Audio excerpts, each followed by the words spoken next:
உங்கள் பிள்ளைகள் எங்களின் ஆட்சி எப்படி இருக்கும், எப்படி எல்லோருக்கும் வேலை வாய்ப்பை கொடுக்கிறோம், எப்படி கல்வியின் தரத்தை உயர்த்துகிறோம், எப்படி மருத்துவத்தின் தரத்தை உயர்த்துகிறோம், எப்படி நான் ஒரு நொடி கூட தடையற்ற மின்சாரத்தை தருகிறேன், இந்த மின் கட்டமைப்பை எப்படி உலக தரத்திற்கு மாற்றி அமைக்கிறேன், எப்படி கல்வியின் தரத்தை உலக தரத்திற்கு தூக்கி கொண்டு போறேன், உலகத்தின் தரம் என்பதே இனி தமிழ்நாட்டின் தரம்தான் என்று சொல்கிற அளவிற்கு எப்படி வளர்த்து எடுக்கிறோம் என்பதை எல்லாம் போட்டு போட்டு காட்டுகிறேன். காட்சியாக உங்கள் கண்முன்னே எங்கள் கனவை விரித்து காட்டுகிறோம்.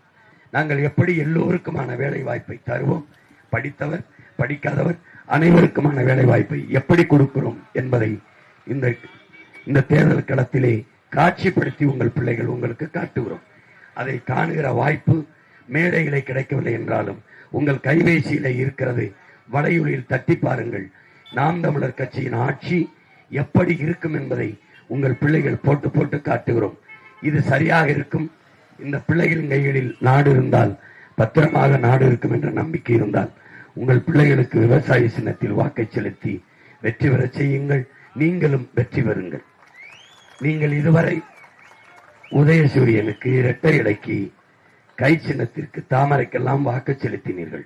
அவர்கள் வென்றார்கள், நீங்கள் தோற்று போனீர்கள். இம்முறையேனும் என் அன்பு சொந்தங்கள், என் அருமை பெற்றோர்கள், உங்களுக்கு நீங்களே வாக்கு செலுத்துங்கள். உங்கள் சின்னம்தான் விவசாயி.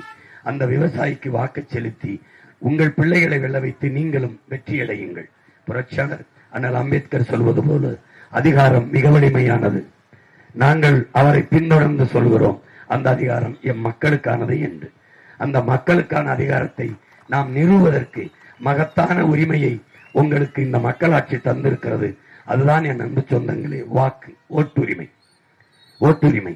நீங்கள் வாக்கை செலுத்த போகும்போது சாப்பிட்டு விட்டுத்தான் செல்வீர்கள்.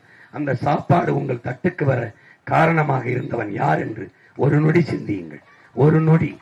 உங்களுக்கு மிக்சி கொடுத்தவனோ, கிரைண்டர் கொடுத்தவனோ, உங்களுக்கு ஃப்ரிட்ஜ் கொடுத்தவனோ, 1000-500 பணம் கொடுத்தவனோ, அரிசி பருப்பு வேட்டி சிலை கொடுத்தவனோ இல்லை, விவசாயிதான் என்பதை நீங்கள் கவனத்தில் வைத்துக் கொண்டு நீங்கள் வாக்கு செலுத்த செல்லுங்கள். போகும்போது குலதெய்வத்தை கும்பிடுகிறீர்களோ, உங்களுக்கு பிடித்த தெய்வத்தை கும்பிடுகிறீர்களோ இல்லையோ, ஆனால் நீங்கள் பெற்ற பிள்ளைகளை, உங்கள் பேர பிள்ளைகளை, அவர்கள் முகத்தை ஒரு தடவை பாருங்கள். நீங்கள் செலுத்துகிற வாக்கு அவர்களின் எதிர்காலத்துக்கு சரியாக இருக்குமா?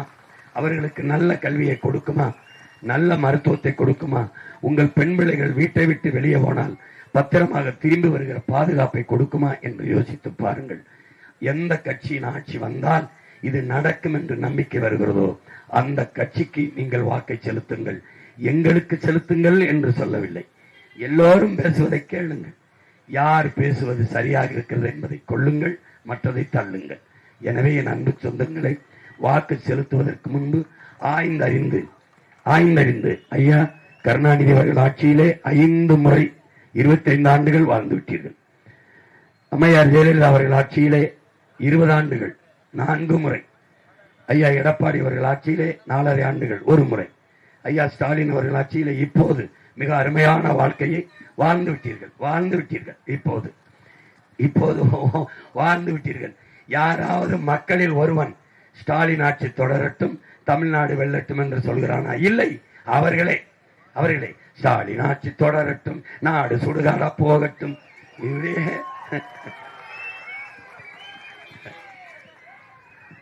எனவே என் அன்பு சொந்தங்களே, எல்லோருக்கும் வாக்கு செலுத்தி விட்டீர்கள், நாட்டை கொடுத்து விட்டீர்கள்.